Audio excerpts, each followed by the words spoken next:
America is home to 33 million small businesses, the beating heart of communities across the country. And proof that the American dream is still alive. This is a show about those dreamers and doers and the communities they serve. Their real life stories. Their struggles and successes. Their grit, determination, and passion. And the people who fight to keep their American dream alive. I'm Alfredo Ortiz. I'm Elaine Parker. And it's time for another episode of Main Street Matters, America's small business megaphone. Hi, everybody, and welcome to another episode of Main Street Matters, America's small business megaphone. I'm Elaine Parker, the president of the Job Creators Network Foundation. And today we're joined by Jeff Dornik. Jeff is the founder and CEO of Pickaxe. That is a free speech social content platform that is focused on protecting the First Amendment. He's also the host of the Jeff Dornik Show. Jeff, thanks for joining us. Welcome to the show. Thanks for having me on. I've been looking forward to chatting with you. Yeah. I saw some of your background. I looked at your platform. It looks really interesting. Tell us about it, but start with what prompted you to found Pickaxe. Yeah, definitely. So I've actually been, I've been running a political podcast network since pretty much 2020 when all the craziness with COVID went down. Started a show, started a podcast network. We got a bunch of amazing shows on there. But obviously, as a lot of us we dealt with a lot of censorship and all of that. So like I was banned off of X, one too many times. YouTube won't let me on there. Spotify actually even kicked the network off in the aftermath of the 2020 election because we talked about election fraud one too many times. And the crazy thing about that one is not only did Spotify ban us from Spotify, but then they went after our podcasting host and told them that you cannot host Freedom First Network on your host, or else we won't let you distribute any shows to Spotify. So that was a crazy experience dealing with that one. And that, so obviously, just like all of us, a lot of us have been dealing with censorship and shadow banning and all of that. So when Elon bought X, I was, paying attention very closly, and everybody's like, he's going to save free speech and he's going to do X, Y, and Z. And I'm just sitting there and I'm like, number one, you don't get a $44 billion loan to buy a social media platform to defend free speech. Like, you have to show a return on investment. So the question is, what's the return on investment? Because he's buying a platform that was in the negative for pretty much their entire existence. Well, so you start looking at this and you're like, okay, well, we know that Tesla is a massive, massive data collection scheme. It's crazy the kind of data that they're collecting on everybody through Tesla, not only just with the car, but you plug in your phone into a Tesla, they're collecting the data off your phone every time you plug your phone into your Tesla. So they're a massive data collection scheme. So I saw the writing on the wall and I'm like, okay, is this just a big way of collecting data in order to funnel into artificial intelligence? And then I saw that they have a policy in their terms of service, and it's still up there today. It's called freedom of speech, but not freedom of reach, which means you're allowed to say what you want, but that doesn't mean that they have to let everybody actually see it. And so to me, if you add any restrictions like that on free speech, you're violating the spirit of the First Amendment, which was the government should not infringe upon or restrict your speech pretty much in any way. You are free to say it and have as much of a reach as you can possibly get. So the fact that they're artificially limiting that, I felt, is almost a little bit more sinister than just flat out banning us, because then you're kind of beginning to self-censor so that way you can catch the algorithm, get more exposure and all of that. So all of that, it was happening kind of simultaneously. And I had the opportunity to get an investor, and I kind of pitched my idea on what would be my dream scenario to have a social media platform as a content creator, as somebody who writes blogs and articles, has a couple different companies, is a podcast host, like the whole deal. Like, what would be my dream scenario? So I kind of laid it out. I got a phenomenal tech team. And, we basically put together what is now Pickaxe, which is kind of now a hybrid between X and Substack right now, with a lot of cool new innovative features, which we can dive into if you want. But that's kind of like what led up to this, was experiencing censorship, seeing the writing on the wall when it comes to the data collection, and for evidence with that as well, as XAI just bought X. So now X is a subsidiary of Elon Musk's artificial intelligence company. Why? Because it's just a massive data collection scheme to funnel all of the real-time data into the AI, which is Grok, basically. So I saw that. and then the terms of service, which basically says you can say whatever you want, so that way we can collect your data and collect your thoughts and know everything about you. But we don't necessarily have to let everybody actually see what you're saying, which to me is a big problem when we're talking about free speech. So that was kind of what led up to developing Pickaxe altogether. So, free speech. Just to start with, it's everybody says I can say whatever I want. I can say whatever I want, and we can, and that's what the beauty of this country, right? We can say whatever we want, Yep. but it doesn't mean we don't have consequences to what we say, right? I mean, in its simplest form, if you like the doctor, I guess over the weekend, who made this horrific comment about the children in Texas. She made this terrible comment that because of whatever their parents' political views are, because they were of a certain, Christian, that they kind of deserved what they got. And now, so she has the right to say that, but obviously the consequences of that, the First Amendment's not going to protect her from that, correct? Right. Well, so the First Amendment would protect her from government interference on her saying that. So she can legally say that. Now, she can face backlash from other people, right? But that doesn't mean that the government has the authority to come in and step in and restrict her speech. That's her opinion that she can make. As far as I can tell, and again, I'd have to look at her actual comments. She didn't make a violent threat against anybody. What she was talking about was her opinion based upon, her political views, right? Now, again, it was a horrific statement, but her speech should not be infringed upon. But that doesn't negate the fact that there's going to be backlash. She could lose patience. She could have a lot of outrage and all of that. For me, looking at it from like a platform standpoint, is I'm kind of taking on the role of the government in my worldview on how the platform should be.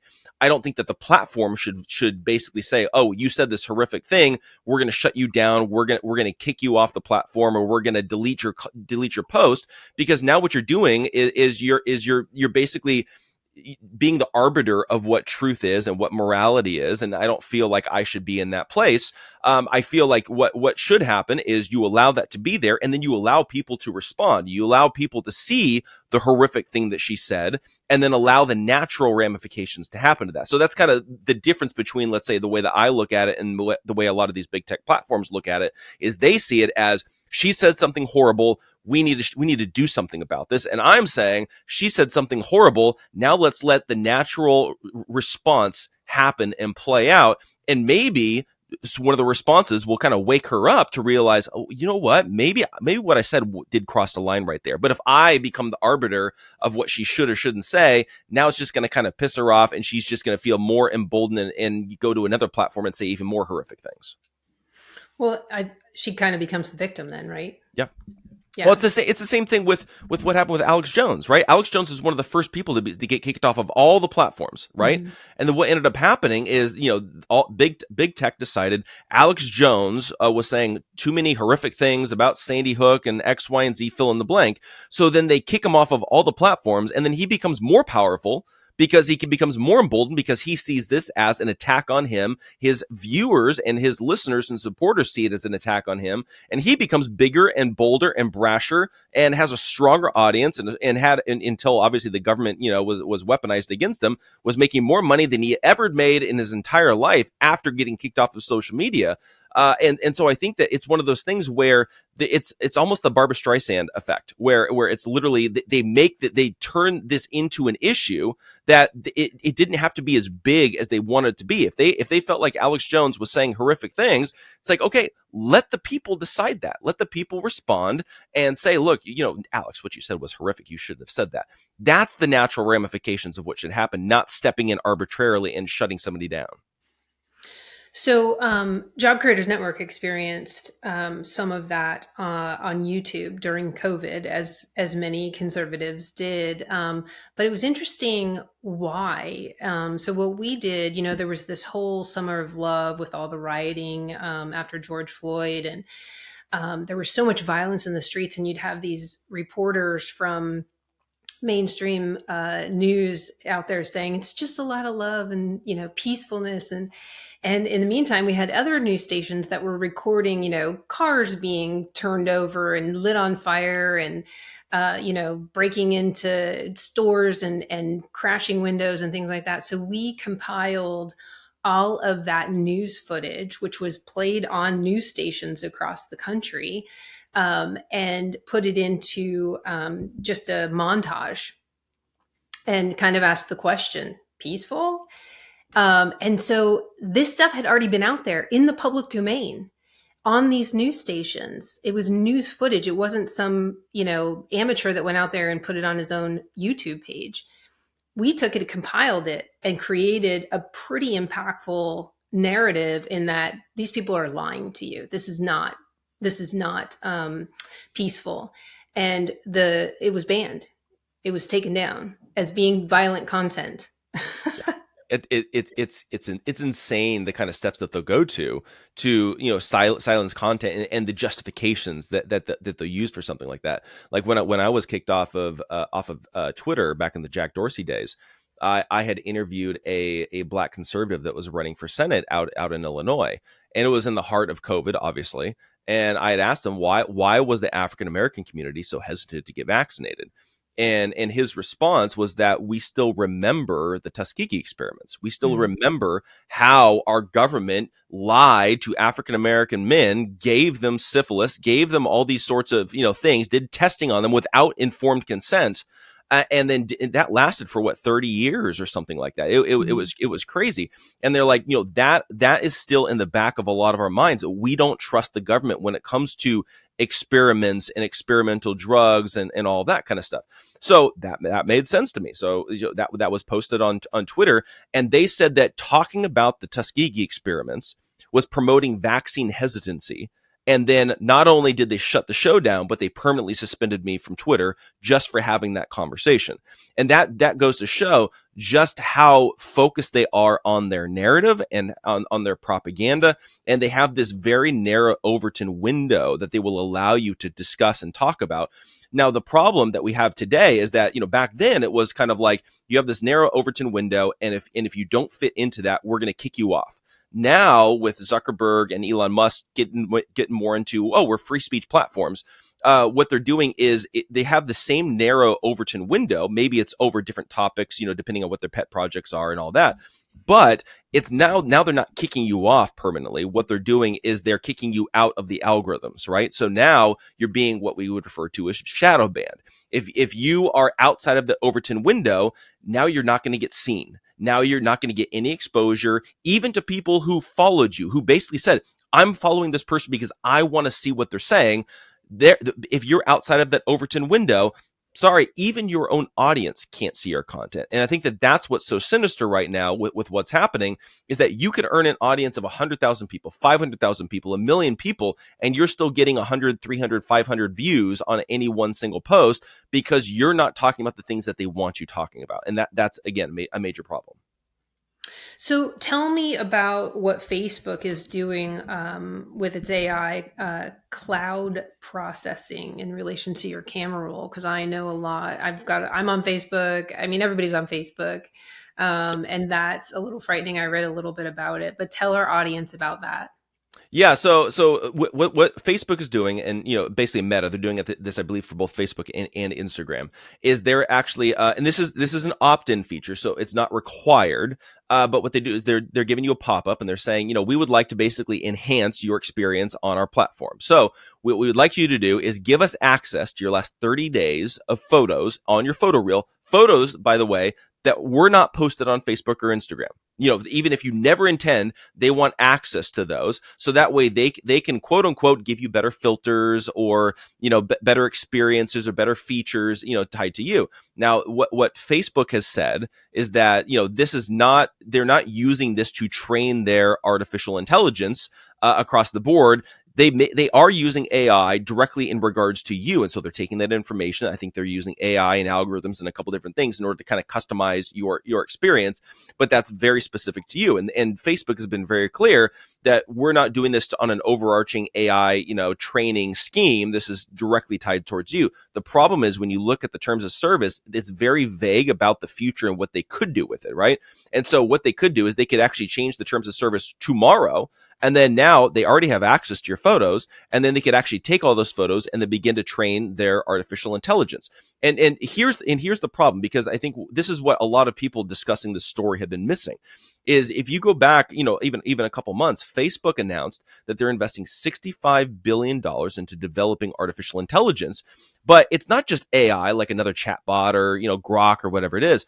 Specifically, what Facebook is trying to do is use AI to have artificial intelligence created or generated content creators. So AI generated content creators is what they're doing. So they're investing $65 billion to do this. And the end goal from all the people that are tied to Facebook and Instagram that I know, that I've talked to and all of that, their end goal is to actually replace human content creators. And so to me, this is one of those schemes that they're doing in order to get more access to ultimately be able to train their AI, because what they want to be able to do is they want to be able to have the most effective photos and posts on Instagram and Facebook that are realistic. And so they're taking all of our photos, all of our data, all of our information to create these AI generated content creators. If you look at Instagram, a couple of the fastest growing Instagram accounts are actually AI generated content creators. And looking at the content, you would have no idea. It might be like a travel blogger where they're traveling to Taiwan, but it's all created by artificial intelligence.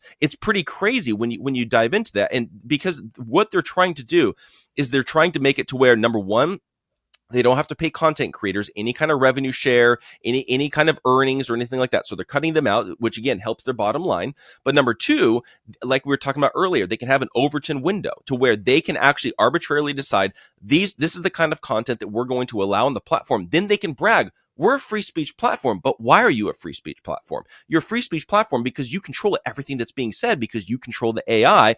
Thus, you control the AI generated content creators. So they're never going to mess up.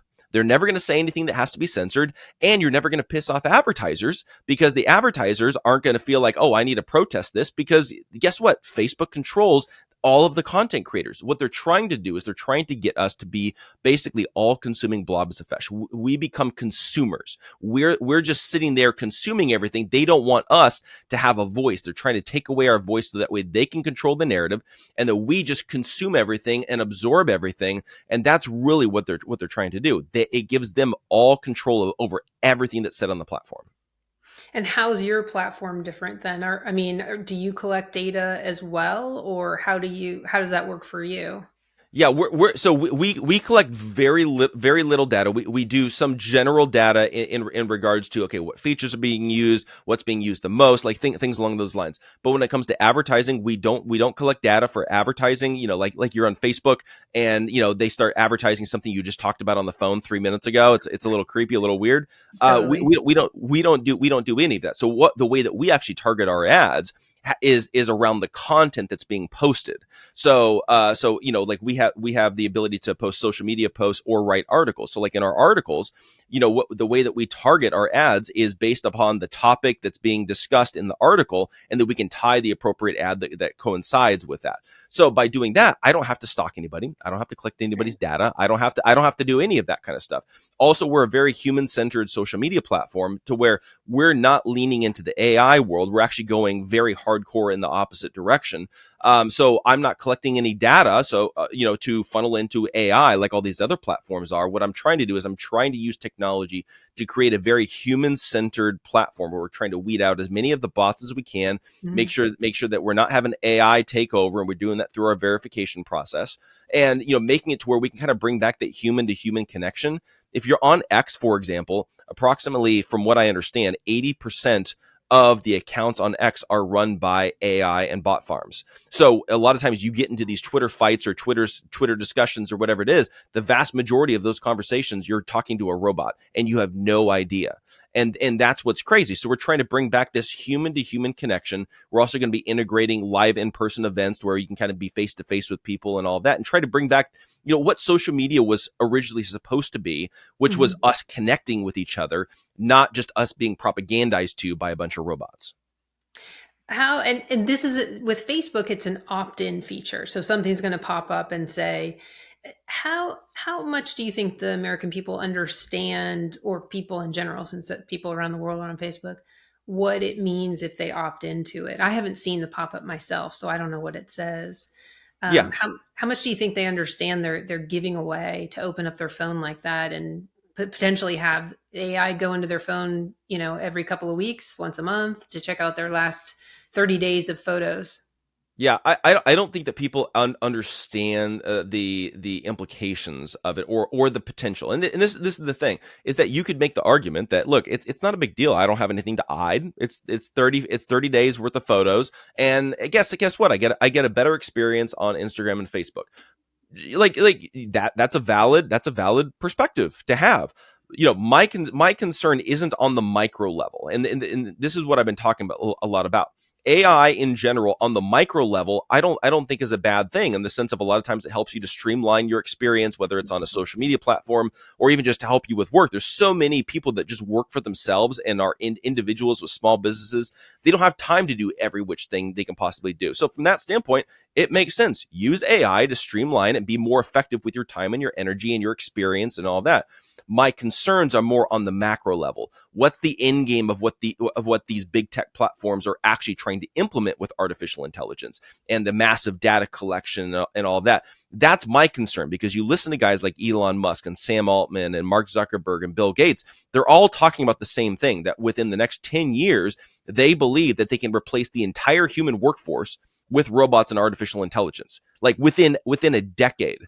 And that's all through all of these different technologies that they're developing. So while we're using these chatbots and AI to streamline and help to build our businesses, they're using the exact same AIs to replace us. And and Elon Musk and Bill Gates and Sam Altman have basically all said that what this will result in is basically none of us need to work anymore. We'll all have universal basic income. We'll be connected to the internet, and we can begin to live this much more hedonistic lifestyle, of where we just do whatever we want. We consume whatever we want. We instantaneously can visualize a movie, watch a movie just by closing our eyes. It's pretty terrifying when you actually dive into their end game. That's my concern. Not us right now on the micro level. It's the macro level. But the problem is, the macro level, the big picture is hurtling towards us very fast. And when they're predicting this is going to come within the next decade, to me, we need to be very leery of all this stuff. That is scary. And it brings me to a conversation I had with a friend of mine who uses AI a lot in her job to be more productive, to create, more impactful presentations. I mean, she's using it as a tool, Yeah. but she said to me, she said, this is really scary stuff when you think about, and she understands a lot more than I do, when you think about what could be done with this. And she was telling me, now you just said the entire workforce. She said she could see this taking away all entry-level jobs. There'd be no more entry-level jobs for our kids coming out of college looking for that first job. It's simply not going to exist. And so, the dangers there, I mean, to me, are awful. You just took it a step further from what she said and said all of us. Yeah. But, does it take us back to, we all want to be plumbers and electricians and carpenters? Because I can't see AI ever taking over those jobs. Did we miss the boat? Should we have all been plumbers? I could see AI taking over all of them. I mean, that's the thing. Like, so go back and you look at Elon Musk's big Tesla event that he held a few months ago, where they rolled out his new Tesla taxis, right? Self-driving cars and all that kind of stuff. He showcased his new Optimus, cyborg robots, right? Elon is predicting that he's going to have 1 billion of these cyborgs that he's going to develop that are going to be out in life, and they're going to be walking around as if they're humans. And it wasn't just to replace menial tasks, right? It was, you want a babysitter? Guess what? You don't have to hire somebody for $12 an hour. Take my Optimus. My Optimus will babysit your kids.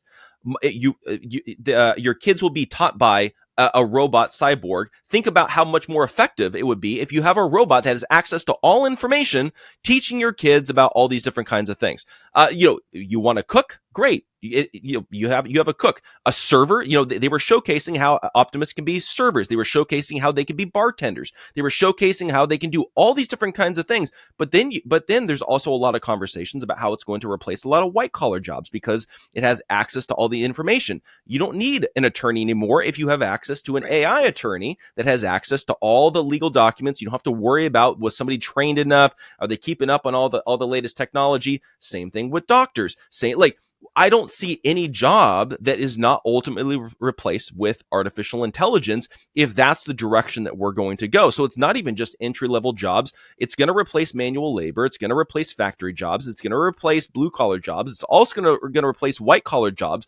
So where does that leave the rest of us? You're basically taking away everything of what it means to be human by doing this. And it was interesting because there was a conversation that Elon Musk had with Benjamin Netanyahu a couple years ago, and Netanyahu was interviewing Elon on the future of AI. Netanyahu asked Elon, what's the end game here? Like, where does all this take us? And Elon said it's going to take us in one of two directions. Either number one, it's going to be Terminator, where the robots take over all of us and destroy us, and we're in a constant war against robots. So there's that. Or he said it's going to be heaven on earth. He gave us two options, Terminator or heaven on earth. And Netanyahu's like, well, I like the second option. Can you explain to me what heaven on earth looks like? Heaven on earth looks like none of us have to work because AI does everything. Our brains are connected to the internet through his Neuralink, chips that are implanted in our brain, which, by the way, on a side note, remember, anything that's connected to the internet is hackable. So if you have a brain chip implanted in your brain that's connected to the internet, now you're opening yourself up to be hacked. And he's already said that the technology has the ability to erase memories and replace them with new ones. So imagine a hacker gets in your brain, replaces a memory, replaces it with a new one. You would never know because your memory was replaced and erased in the first place. So there's that. And then basically, so we all have universal basic income because we don't have to work. And he described this very hedonistic lifestyle where you just become all consuming. You just become a consumer. That's it. Well, you're taking away the very purpose of being human, is to struggle, become better, overcome obstacles, learn from your mistakes. But what AI is doing, and what the end game of all of this is, to take all of that away, and for temporary comfort right now. But if you notice in a lot of these cities where we have a lot of wealth, you also have a lot of poverty too. But on top of that, you have a lot of depression in the ultra wealthy communities like in LA, Beverly Hills. You have a lot of psychological issues. You have a lot of mental health issues. You have a lot of that. Why? Because a lot of these people, they don't have a purpose anymore, especially a lot of the kids of these very wealthy people.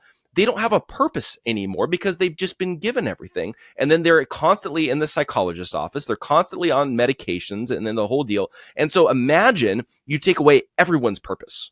Now what? Everybody's sitting in front of their television or watching TV by closing their eyes and being connected to the internet. Now what happens? Now everybody's depressed because nobody has a purpose.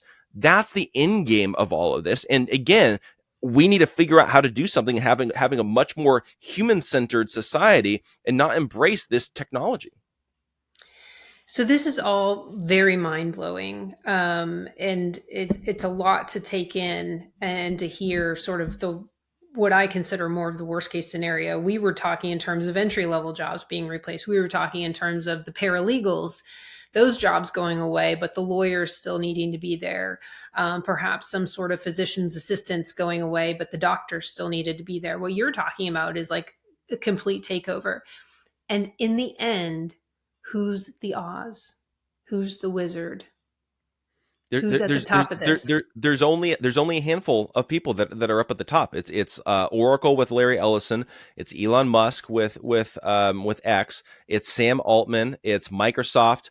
And China, and the thing that is that this is all going to take it 1,000-fold once they're able to connect quantum computing with artificial intelligence. And they're kind of running simultaneously right now. They're developing the technology for AI over here, and then over here they're developing the technology for quantum computing, which basically takes the computing power of what we have right now like 1,000-fold, right? And so the idea that they have is that once they can combine the quantum computing, powerful computing here with the artificial intelligence, that's when it truly becomes self-learning. That's when they believe it can become sentient. That's when they believe that it can actually replace human beings. I was talking to several different, people that are deep into like the tech world and all of that. They're saying like we're probably looking at maybe 3 to 5 years by the time that happens. So again, the window of when we're going to have a human-centered society is fastly closing.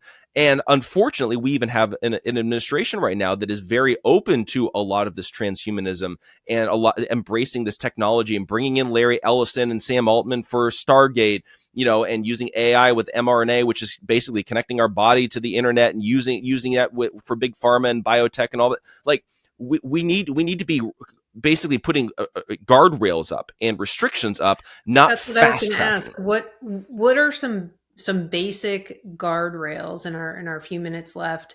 What are some basic guardrails that you see could help keep this in a positive direction? Because technology, should be used in a positive way. I know you sort of see the dark side of it too, but what are some basic guardrails? Because it seems like when you look at the people, the representatives in Congress, they tend to be more in a certain age group that, doesn't keep up with the technology. I mean, they're definitely older, most of them. And they don't seem to be as computer AI literate as, younger generations. I include myself in not being as AI literate as well. How do we get our government to set up some of those guardrails so that we allow technology to thrive, to help, humankind get better without destroying ourselves in the process, without creating this world of everyone laying around doing nothing? Like there was a Disney movie, I think it was called WALL-E, maybe 10 years ago or so. We've got Terminator, WALL-E, we've got, and it was all of that. It was they didn't even walk in WALL-E. They flew around in like a little cart.